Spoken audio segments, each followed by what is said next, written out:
What's going What on? what's going on, guys? Welcome to another episode of Inside the Ice, the only one and only hockey show right here on Game Changer Sports Network, and probably the greatest hockey show that's out there right now on the internet. My name's Shane. I'm here as always with my co-host, the man, the myth, the legend, Mr. Tim from Eastern United States. And we got a lot of exciting news to cover with you, crammed into this hour here. So Tim, it's October 8th. Normally around this time in a year that's not 2020, we would be probably the first 2-3 games into the NHL season, just getting into the thick of things. It's like the best time of the year. But of course, it's year 2020. Nothing is the same anymore. And we just had the NHL draft a few days ago. We've got NHL free agency starting tomorrow. This is my favorite time of the year. I love NHL free agency, and I love draft day and trade deadline days. I love watching all those players move. And what are your thoughts on the NHL draft and about the players entering free agency? I mean, it's just crazy that the NHL was even able to pull this off. Like, Mm-hmm. they able to pull off the playoffs plus the draft. Like you said, we're normally in the beginning of the NHL regular season. But now we got the draft, free agency, NHL about to start January 1st. That's what it is right now. The draft was pretty interesting to me, although the top couple picks were projected, obviously. Um, What are your thoughts on what the New York Rangers got out of that first pick? I mean, everyone knew they were going to do it. Jeff Gorton went up there with the first overall pick. Everyone he did exactly what everyone was expecting him to do, drafting Alexei Lafreniere first overall. Great pickup for the New York Rangers. Like I said, everyone knew they were going to do it, and I just think ahead to next season because Lafreniere is obviously going to be in the NHL. He's too talented of a player to not be in the NHL next season. And you think about a possible Lafreniere, Panarin, and Capo Caco line, that's probably going to be one of the deadliest lines in the NHL. Yeah, and that's interesting to me because that's a route that the Rangers are going to have to choose. So, like, are they going to put their top three guys on one line or distribute the skill? You know? See, if you were smart, if I'm is David Quinn still the head coach? I believe so. If Yeah. I'm David Quinn, I would be smart about it because they're all forwards. They're all probably most likely able to lead their own lines, distribute them evenly, and that way you don't have you have more than just one really strong line. You have now you have strong first line, second line, and third line. So there's a bunch of ways that David Quinn can go about doing that, and it's going to be really exciting to watch the Rangers, and a very good time, exciting time to be a Rangers fan for sure. Absolutely. What do you think about the Los Angeles Kings taking Quentin Byfield second overall? First of all, before I get into that, I just want to say, when the NHL announced that they were going to do this draft virtually, I was kind of skeptical. I was like, oh man, how is this going to go? Obviously, it's the first virtual draft in NHL history, and no one really knew what to expect watching it. But the NHL did such a great job with that draft. It was done virtually. All the players were able to watch it, sit with their family from the comfort of their own home, and watch those GMs come up and call their names, and that was such a special moment. I mean, obviously it's a special moment no matter what because that they're. I mean, this way in a normal year they're in some arena in the league with their family, getting called up to the podium and pulling that jersey on. But I think it made it extra special this year to be able to sit in their home, have their not only their immediate family but grandparents, their aunts and uncles, all their extended family there to watch them get drafted, and I think that would have made it even more special for them for sure. It was almost like old school. Mm-hmm. Like, And I loved it. I loved yeah, watching it, and it was like it was so well done. NHL did a very great job doing it for sure. absolutely. Going back to Quentin Byfield now. Byfield, I'm not really familiar with him. I know he put up huge numbers with Sarnia Sting. I believe he was with. I believe he put up whichever team he was with in the OHL. He put up great numbers, and he's going to help the Kings a lot because this is a kid that can take over for Anze Kopitar. Kopitar is still able to produce. He's still, able to be there and be the captain of the Kings, but he is aging. He doesn't have too many years left in this league, and Quinton Byfield is a nice young centerman who, has a potential to be the face of the franchise after Kopitar and Doughty retire. Right now, I believe Drew Doughty would still be, in my opinion, the face of the LA Kings right now. But Quinton Byfield is definitely going to help the Kings for sure, and he's going to be a huge impact next season for sure. Yeah, absolutely. Because we talked about it last week. It was a toss-up between him and Tim Stutzel for third overall, second. And I said Quinton Byfield reminds me of a young Anze Kopitar. So if the direction that the Kings wanted to go in, that would make the more sense. And honestly, Tim Stutzel is a good fit for the Ottawa Senators in the rebuild. The Ottawa Senators won the draft. They did such a good job. Tim Stutzel is going to be a stud over there in Ottawa. What do you think of Pavel Novak for the Wild? Is that a draft pick by the Wild? I'm not familiar with that name. Honestly, I have no clue. Yeah, I'm not familiar with that name actually, Heather. You have to let me know kind of where he went in the draft there. I don't recognize that name. But as I was saying, Tim Stutzel and Jake Sanderson will be a huge defenseman there for the Sens. He's big, he's strong. I wasn't expecting him to go 5th overall. I was expecting him to kind of. I had him projected 15th. But I think the Ottawa Senators won there because you can play Sanderson there when he's ready. If I'm the Sens, I would have him just kind of stick around in junior next season, have him develop, and then when you have Jake Sanderson and a guy like Thomas Chabot paired up, that's an awesome pairing there for the Senators for sure. The Senators and the Red Wings are in the same position right now. The rebuild, they have a lot of prospects. They have a bright future if it's done correctly. But it's not going to happen for over 2 years. The rebuild in the NHL doesn't just happen in one season. Yeah, exactly, for sure. And I mean, the Senators are in a rebuild. The Sharks, they were great for how many years? They're in the midst of a rebuild now. Kings, obviously, they won those 2 cups in 2012 and 2014, and they're in the middle of a rebuild right now. So all good teams go through a rebuild. The Chicago Blackhawks, they kind of had a little bit of a rebuild now. Detroit Red Wings are just god-awful after they were great for 25 straight years making the playoffs. Every good team goes through a rebuild at some point. That's just how sports work, and no matter what sport you're in, whether it's football, baseball, hockey, no matter what, all good teams go through a rebuild.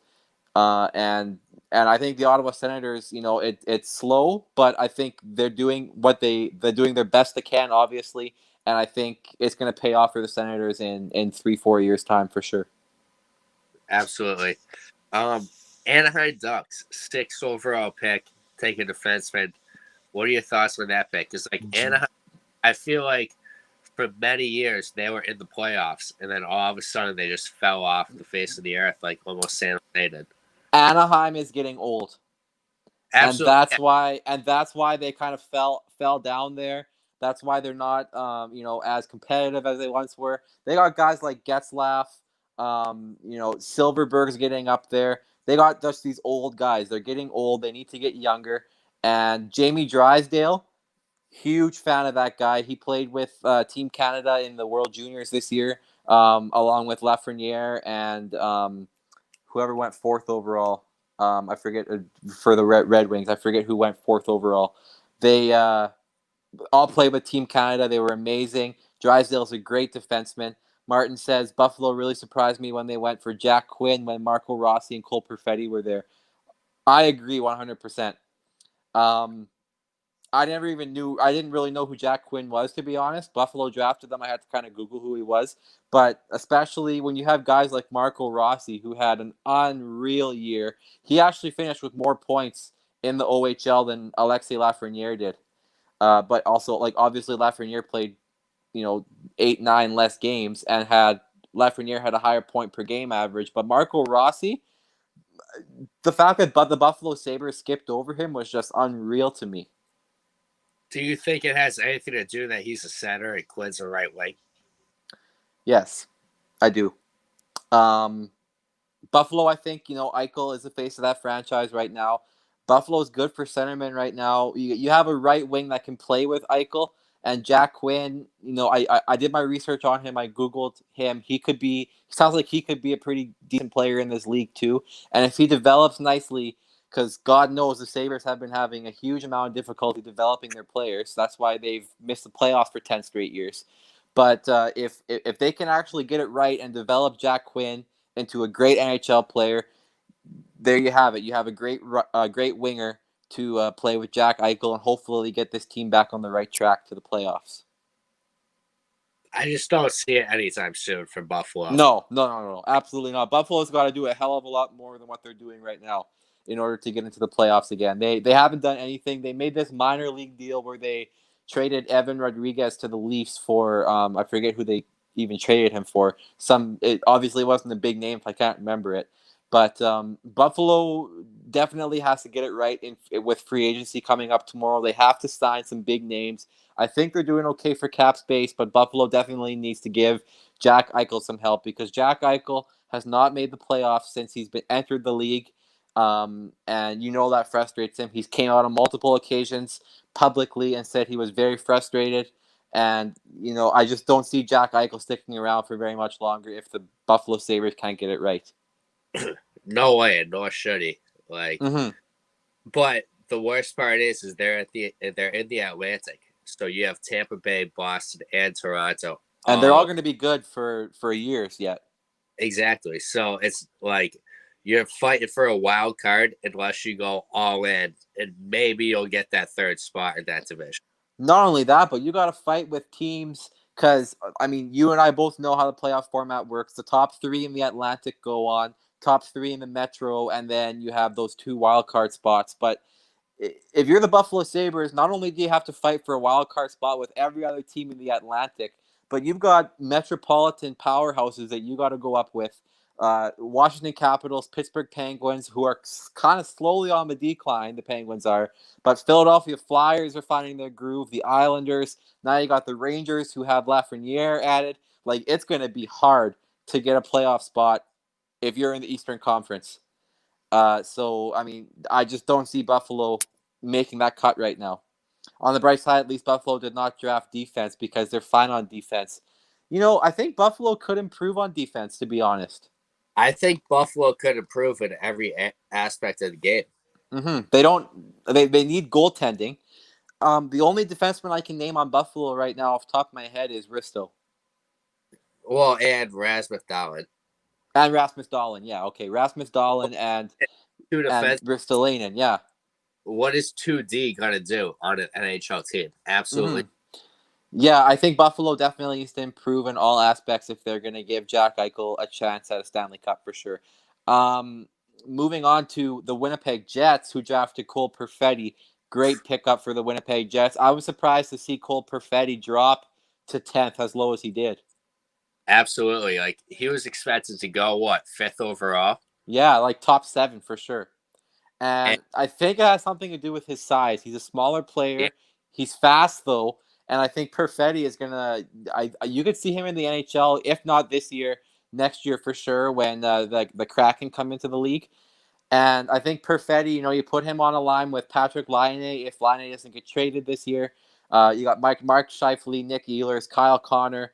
You're fine for offense if you're Winnipeg. And Cole Perfetti is going to fit in great with the Jets.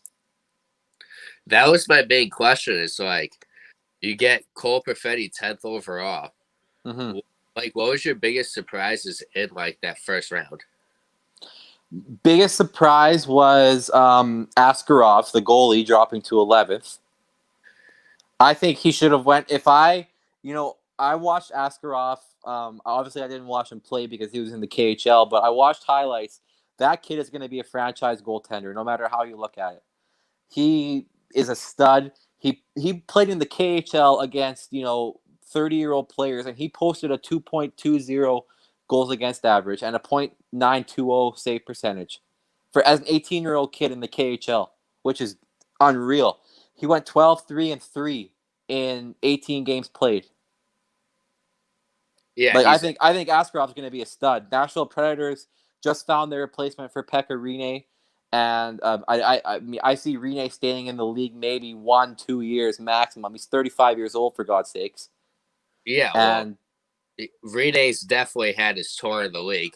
He was mm-hmm, a franchise goalie for a team that could barely make the playoffs his entire career until he got older. mm-hmm. Yeah, and honestly, Rinne doesn't even have a Stanley Cup, so I can see Pekka Rinne because he's up there with the elite goaltenders in the NHL.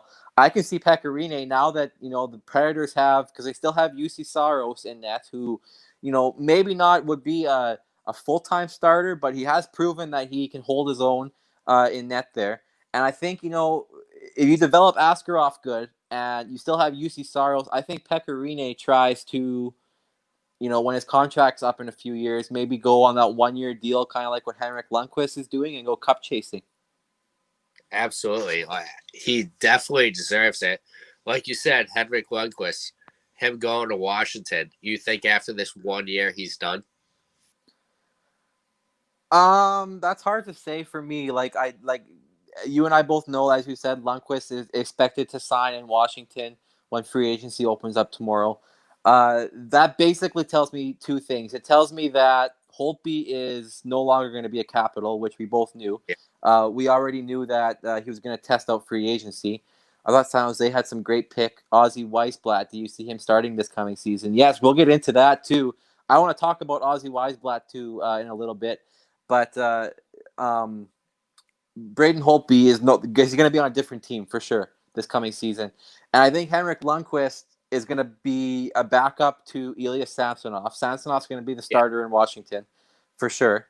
He was unreal in the latter half of the season for the Capitals, and he's a great young goalie. I think the Capitals ride out Samsonov, but I think if the Capitals don't win a cup next season, Lundqvist is going to stick around with the Capitals next year, maybe sign another 1-year deal when he's 40 years old to another cup contending team. But I think if he doesn't win the cup with either the Capitals or another team in the next 2 years, that's all that he wrote in the National Hockey League, and he'll retire for sure after 2 seasons.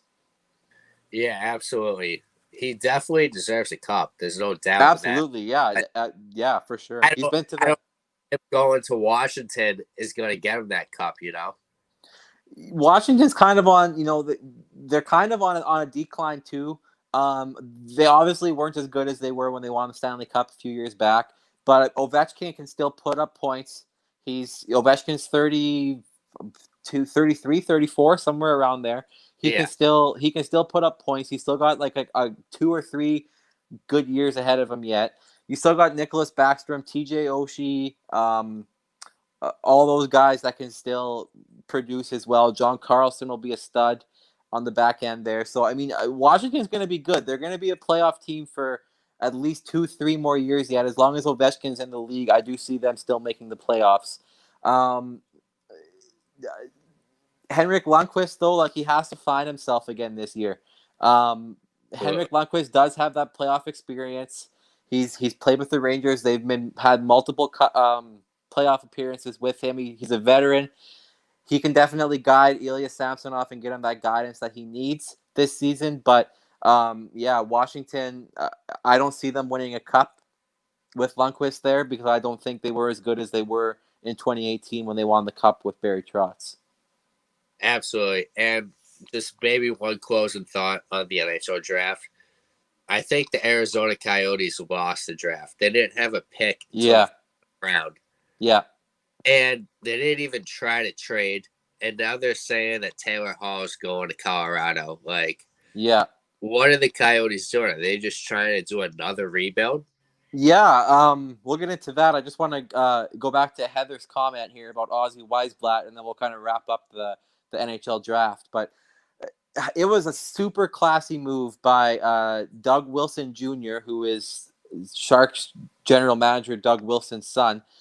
When the San Jose Sharks finally got their pick, 31st overall, they got it from Tampa Bay in the Barclay Goodrow trade.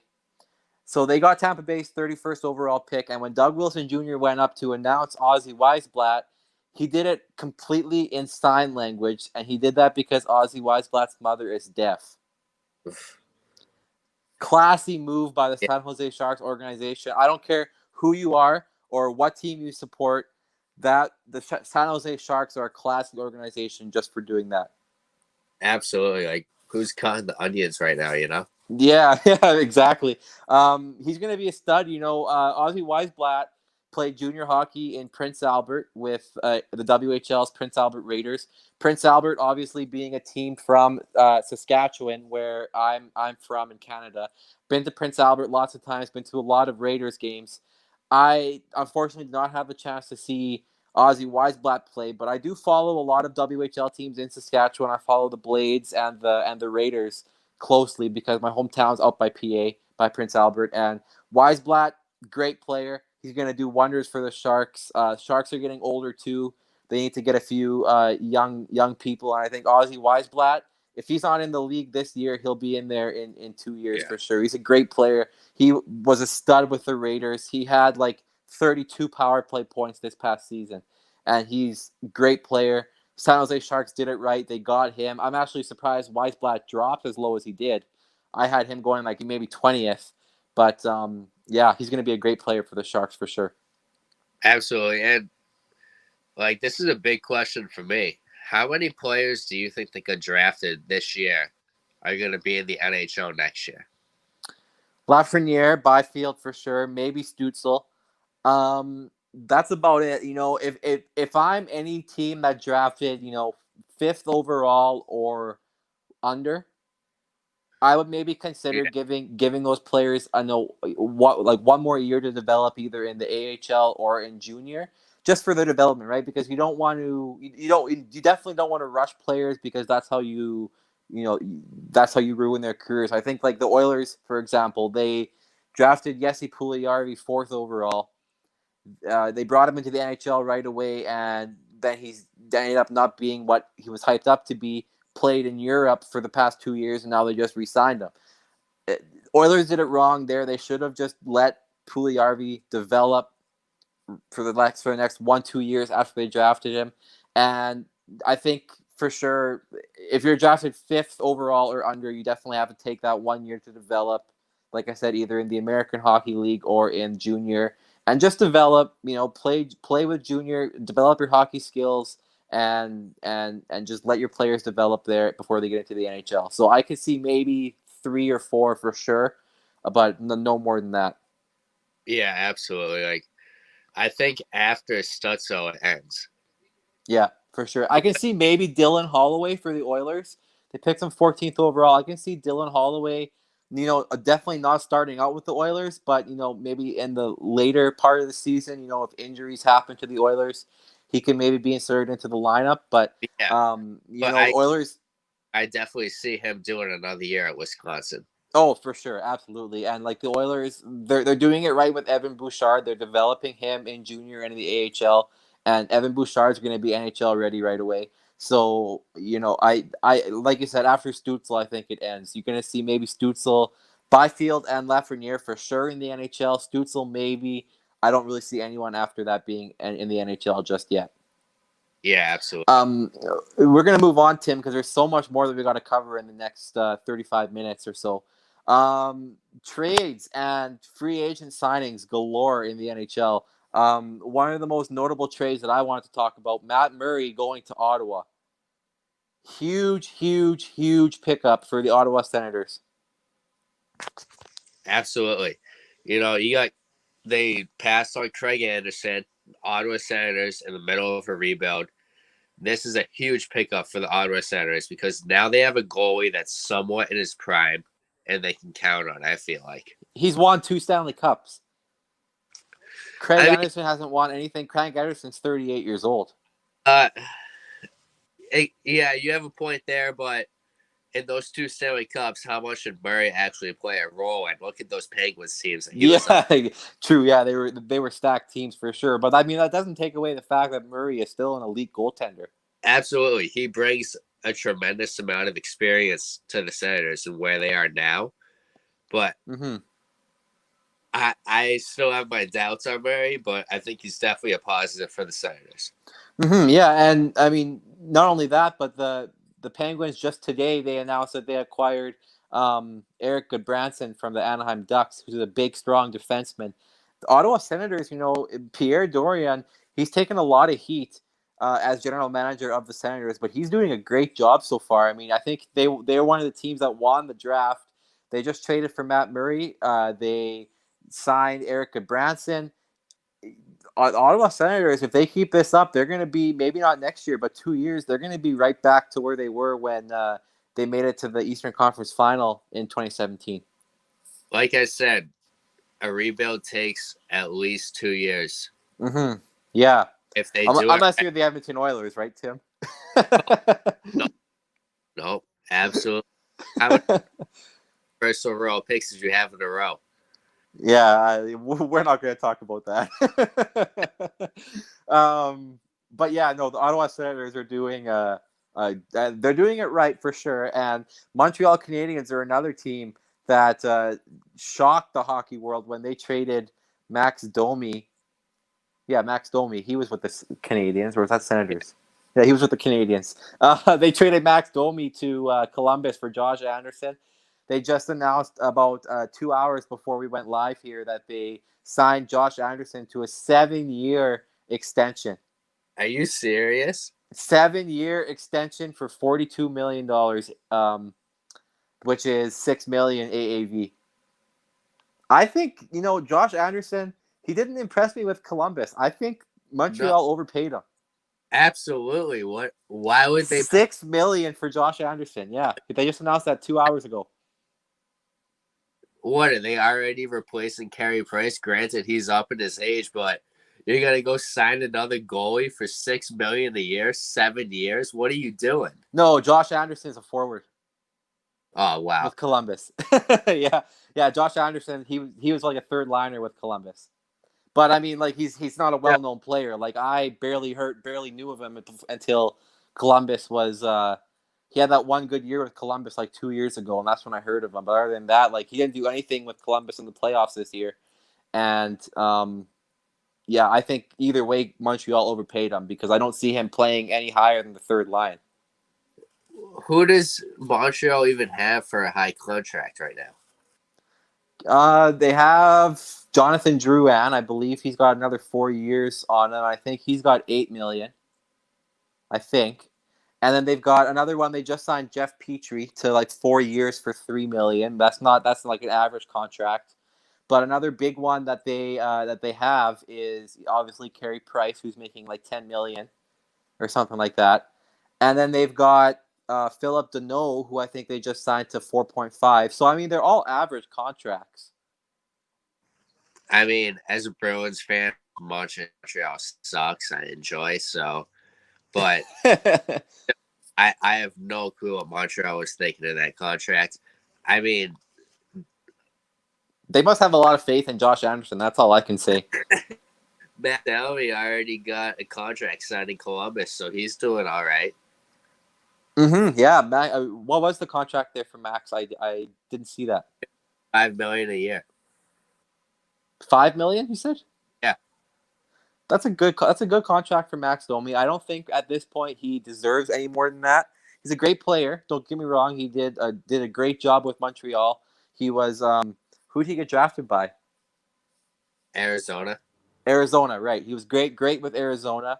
And he did really good with Montreal. And I think, Max Domi, he's a good second line player. Columbus is gonna benefit from Max Domi on their team for sure. And $5 million, great contract for Max Domi. You don't need to pay him any more than that. No. And like you said, he's gonna be a great asset to Columbus because we saw them already see so many people walk away from them after last. Yet, like, Tortorella still can coach that team to the playoffs. Like, it's unbelievable what I can do. And add Domi to the roster, they just get even. Yeah, for sure. Yeah, definitely. So yeah, it's gonna be Columbus is gonna. I think they definitely improved with that trade for sure. Given the fact that they gave away Josh Anderson, which I don't see. Like I said, I don't know what Montreal's doing, signing Josh Anderson to $6 million. But I'm not an NHL GM, so what do I know? We're gonna move on to the speculation going on right now, as per Alex Rosario from the Score. Looks like Arizona Coyotes forward Taylor Hall is going to sign with the Colorado Avalanche. They're working on a deal being finalized right now, and it's expected to be made official, if not tomorrow, Saturday. But there's two things here that I want to talk about. If this rumor is true, where Colorado Avalanche is planning to sign Taylor Hall, I don't really know how I feel about that, because at the same time, Taylor Hall is a forward who can provide that offensive production that Colorado Avalanche did not necessarily needs, but he just adds that depth to the Colorado Avalanche. At the same time, though, Taylor Hall, I can say this because I'm an Oilers fan. He played for the Oilers. He's a cancer, man. Anything that Taylor Hall touches, I saw this on a comment on the internet today. Taylor Hall is the opposite of King Midas. Where you heard the story where King Midas, everything he touches turns to gold. Taylor Hall, I don't think is, he's a cancer. I don't know if it's something with his locker room attitude or what it is, but any team, he was with the Oilers. He got drafted by the Oilers. Oilers never made the playoffs with Taylor Hall on their team. They traded him to New Jersey. New Jersey was god awful with Taylor Hall on their team, and now Taylor Hall signed with Arizona. Arizona got booted out in the qualifiers there, or no, the first round to Colorado. So yeah, I don't see. Yeah, like I don't know what Colorado expects from Taylor Hall. I mean, props to him. Maybe he'll go to Colorado. Colorado will have that depth that they need, and they'll get over that hump and win the Stanley Cup. But they're taking a huge bet on Taylor Hall, because I don't know. It's not just any coincidence that any team he was on was not good. I would not take Taylor Hall if I was any team, especially if you're the Colorado Avalanche. Yeah, like you were saying. You are that close to winning a Stanley Cup. Like, your roster that good. And you're going to take this guy, Taylor Hall. You're probably going to have to pay him decent because he's not that old. Like, it's not like he's 35 years old.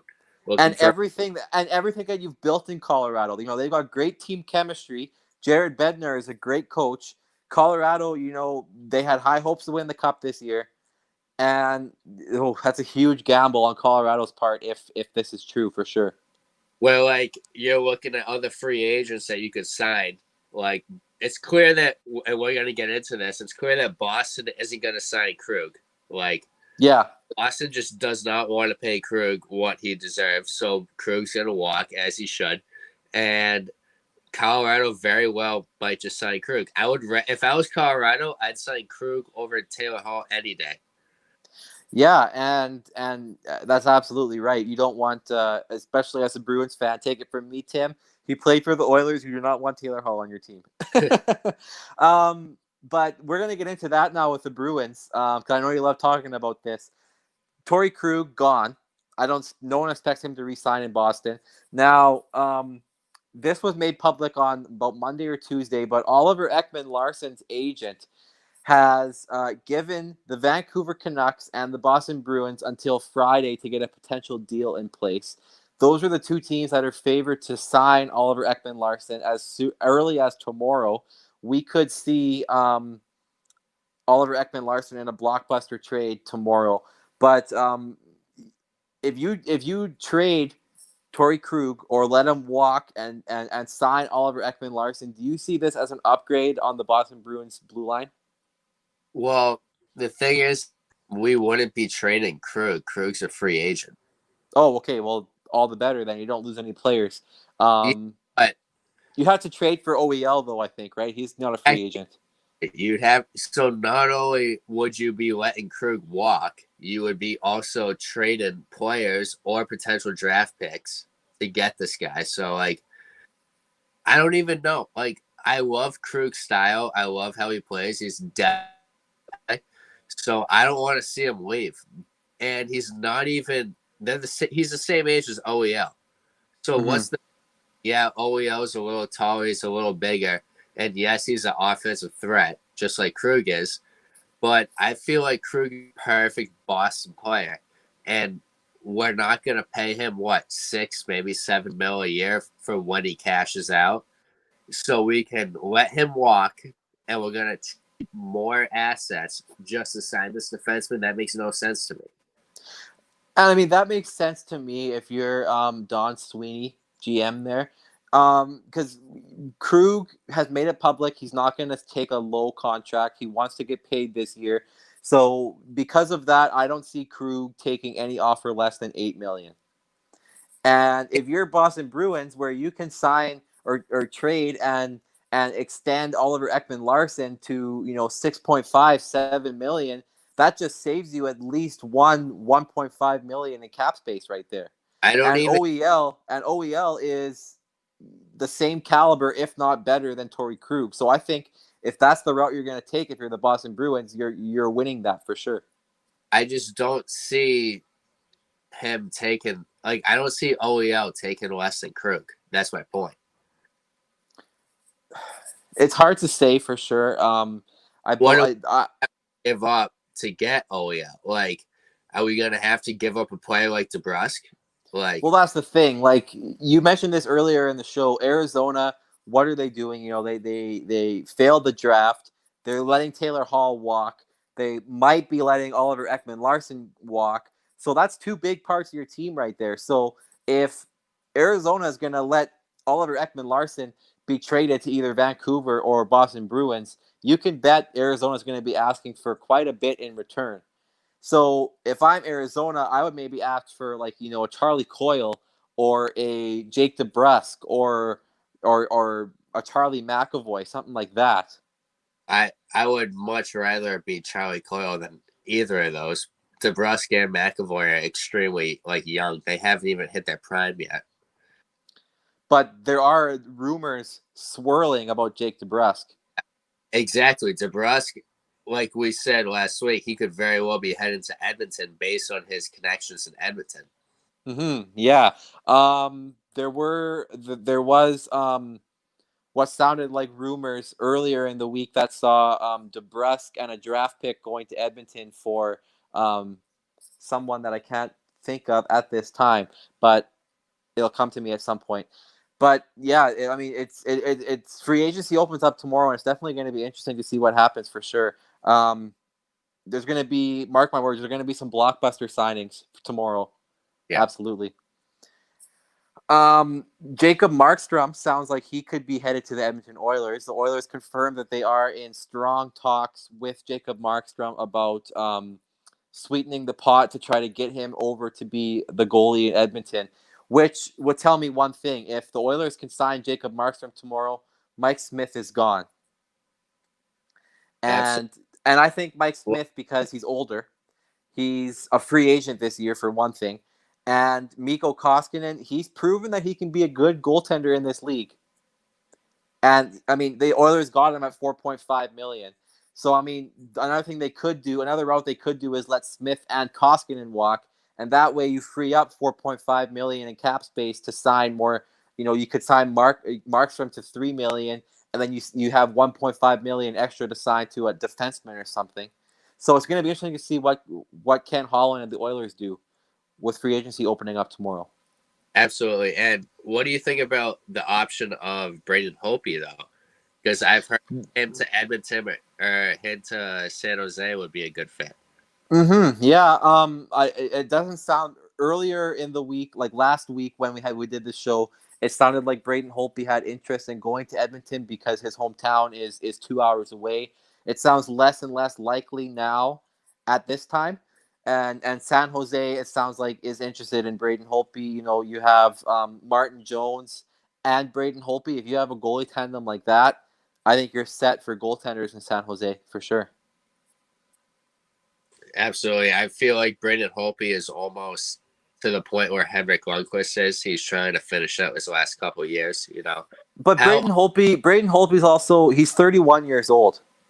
Yeah, but so I mean, he does have a solid 5-6 years, good years left in him. How often does the goalie play past 38 though? Yeah, true enough. Once you hit 38, if you're still a goaltender, you're just kind of looking for those little 1 year, $1 million deals to chase a cup. Exactly. So, like, once you hit 34, 35, how much longer can you actually go? Like, Rask is getting up there. Carey Price is getting up there. That's another one. And the goalie market for the free agency is so intriguing this year. The Blackhawks announced that they're not going to offer 35-year-old goaltender Corey Crawford another contract. So Crawford is going to end up somewhere else. So, I mean, you got Crawford. Robin Lehner's off the board. He re-signed in Vegas. But you've got Crawford, Markstrom, Holtby. You've got Thomas Greiss. You've got Anton Khudobin who's not going to re-sign in Dallas. There's just so many goaltenders out there.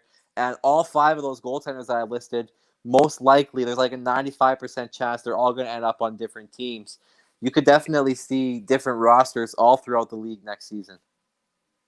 Absolutely. And we saw in the playoffs, the 2 main factors that lead to success are how well does your goaltender perform and how well is your power play.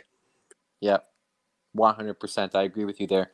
And Khudobin we already learned this afternoon that Khudobin had hand surgery to relieve hand numbness, and that almost led the Dallas to the Stanley Cup. Yeah.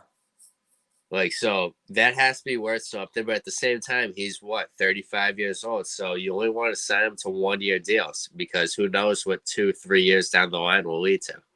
And not only that, but the Dallas Stars posted on Instagram a list of injuries that their players were playing with up to the Stanley Cup final. Like half their team was injured, and they played through these injuries. Like that's just it's unreal. Like you hear this year in and year out. Once playoffs are over, all these teams release the names of players on the team that played through injuries, and some of them are just unreal. Like there's players playing through broken ribs, players that are playing through a knee replacement or Tommy John surgery or something like that. And it's just, hockey players are so tough. It's just they're superhuman basically. Like what? Tyler Seguin played through a torn labrum in his hip. Yeah, like and like that kind of that kind of understands why the production from Tyler Seguin and Jamie Benn. Jamie Benn was hurt too. He had a separated shoulder.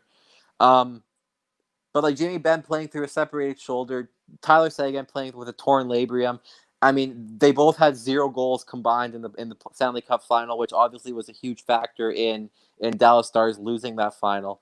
But at the same time, man, like the fact that Tyler Seguin and Jamie Benn can go out there and play in the Stanley Cup final at a high caliber of hockey with those types of injuries is just unlike anything else. Especially against the Tampa Bay Lightning. Like, of all teams, look at that team that the Lightning had. I'm going to call out basketball here. Elizabeth Lasoya with Game Changer Sports Network, who's up on Behind the Basket. If you're watching this, Elizabeth, and you're listening to this right now, I'm going to call out LeBron James because I know how much you love LeBron.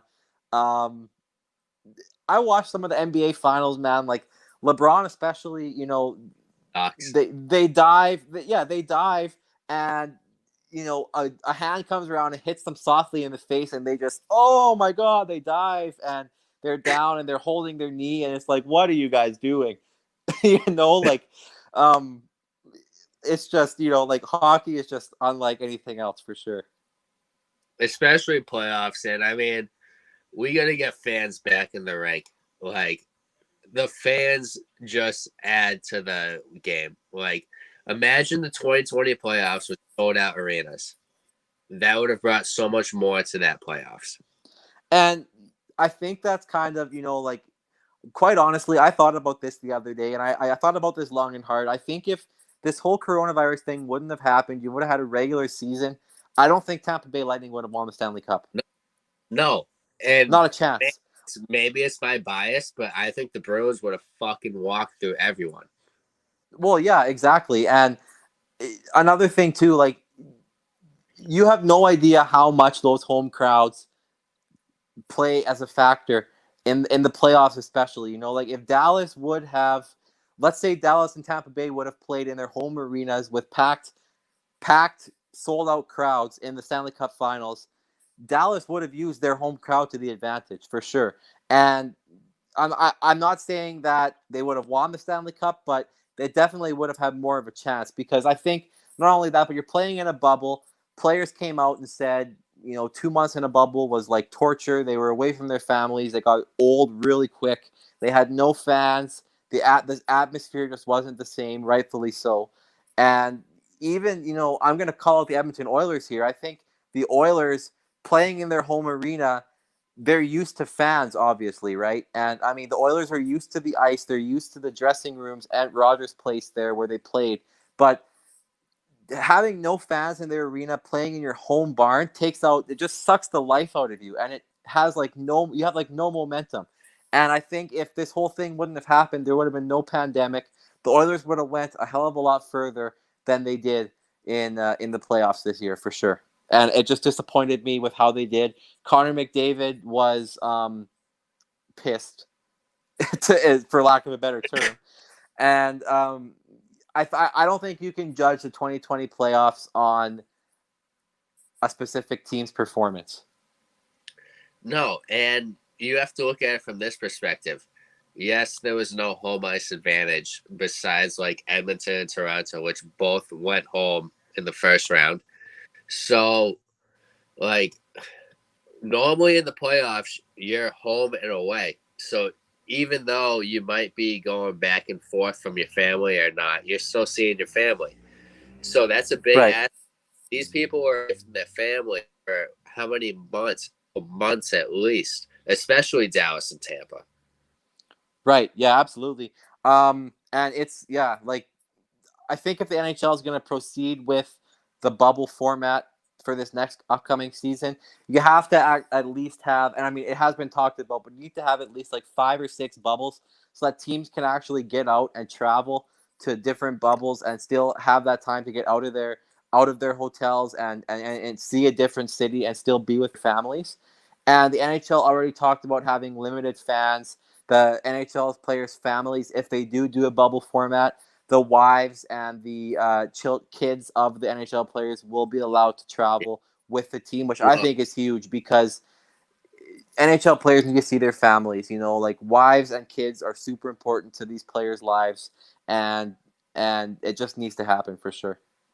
Well, I didn't realize this, but I was listening to a podcast a couple days ago, and I learned that Canadian players were able to have their family with them, but people who had to bring their family from the States were not allowed into Canada.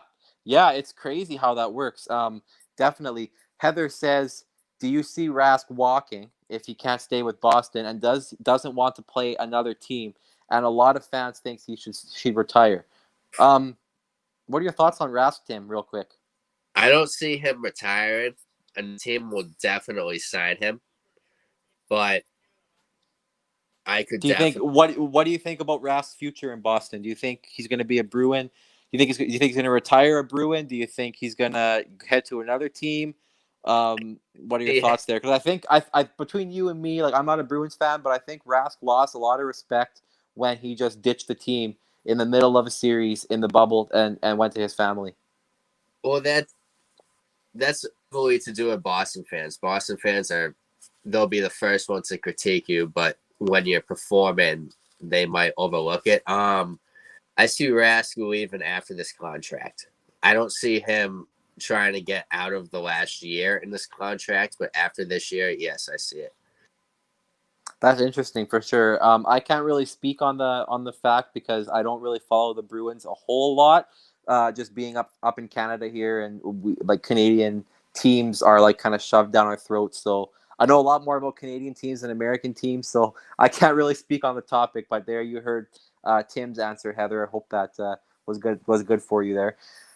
So Tim, we're gonna talk about real quick here before for the last 10 minutes. We're gonna talk just about free agency again and where you think players will end up and what each team needs. So we're gonna start off with real quick Anaheim Ducks. What do you think this team needs?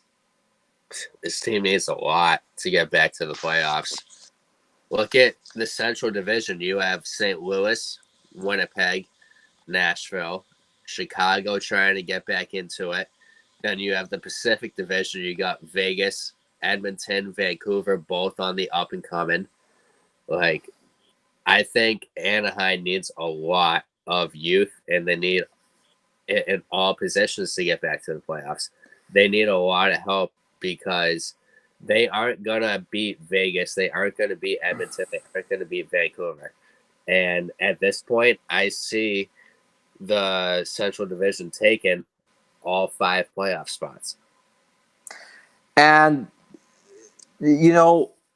I do agree with you there for sure. Anaheim, their whole issue started when they hired Dallas Eakins as a head coach. I will be the first to say Dallas Eakins is not an NHL coach, no matter how you look at it. He was with Edmonton. He was brutal in Edmonton. He was ran out of town in Edmonton. He'll be ran out of town in Anaheim as well. He is an AHL coach, nothing more than that. And I knew the Ducks were completely screwed when they hired Dallas Eakins as the head coach. That was the worst possible move they could have possibly done. Absolutely. And I feel like Anaheim, San Jose, and LA Kings are in the same position. They're all California teams were great for how many years, and now they're all declining. And it's because their core is older. Anaheim, you have Getzlaf.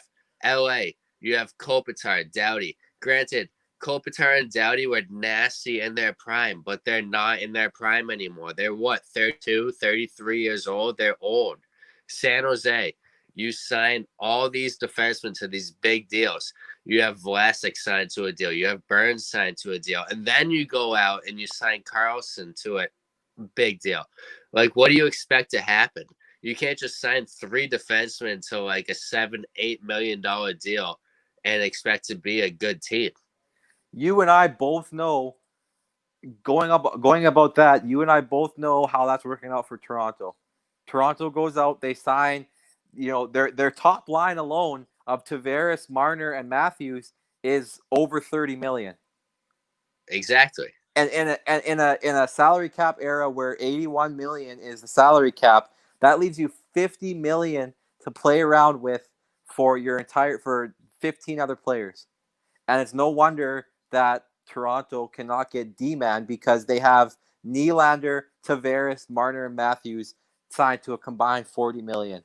So you got half of the salary cap tied up in 4 players.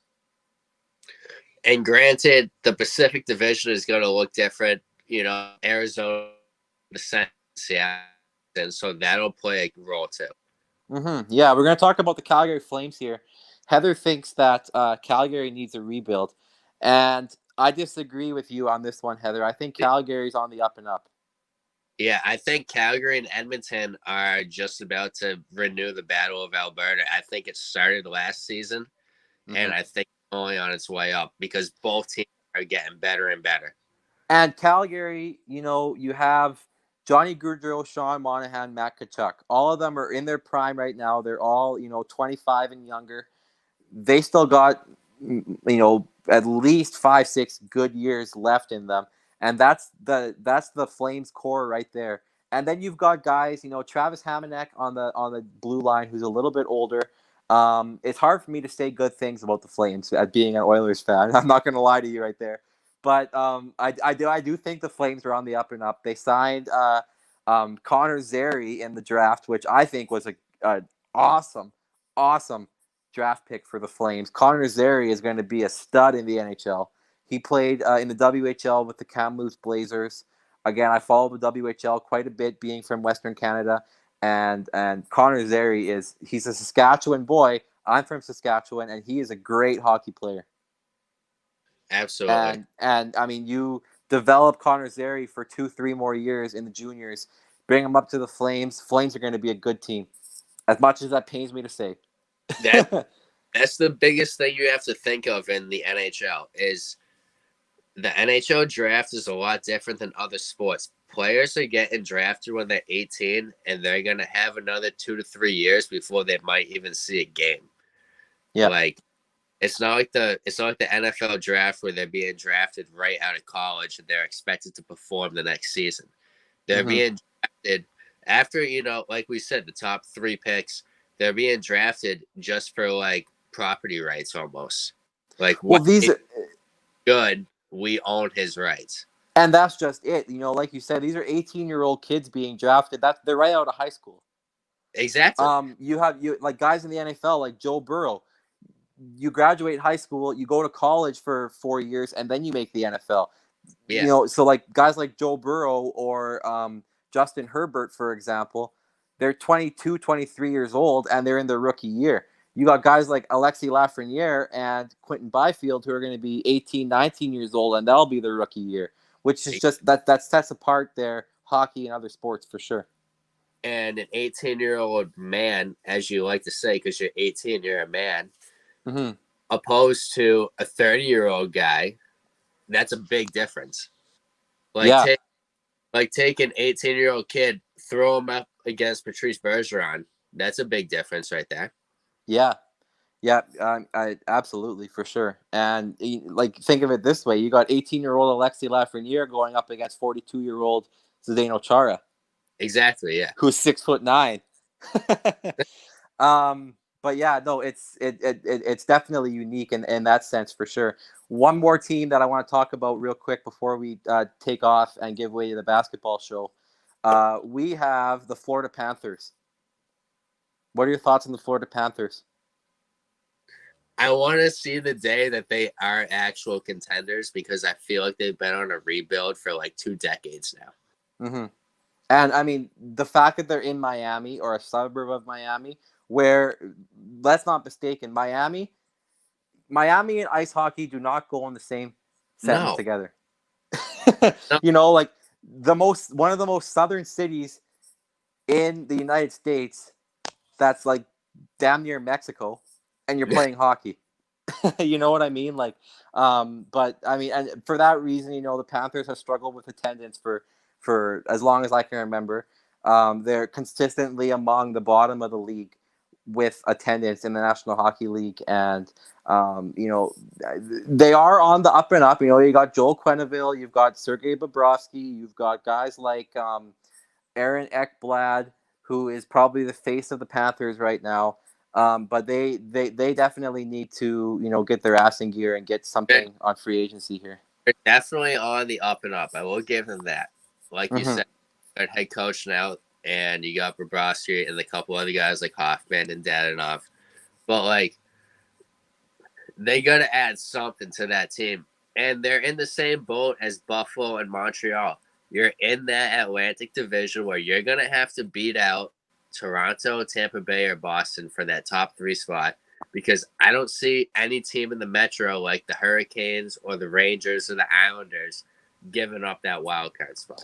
Yeah, exactly. And like you said, a tough Atlantic Division there. Florida is definitely not one of my top 3 in the Atlantic for sure. No, absolutely. Yeah. All right. So that's about it for the show today, guys. We are gonna give way to Elizabeth, and I believe Jake is filling in for Hunter today. So you're gonna see a new face on Behind the Basket, and they've got a lot to talk about with the NBA Finals still going on. We'll be with you again next Thursday, same time, 8 Eastern until 9. It is Canadian Thanksgiving on Monday. I'm gonna go get my turkey on and drink some beer and have some stuffing. And we want to wish from Game Changer Sports Network, myself and all our fellow Canadian staff members and fans and athletes, a happy Thanksgiving on Monday. Have a great Thanksgiving weekend. And we're going to give way to Elizabeth and Jake, and we'll see you all next Thursday. See you guys next Thursday. All right.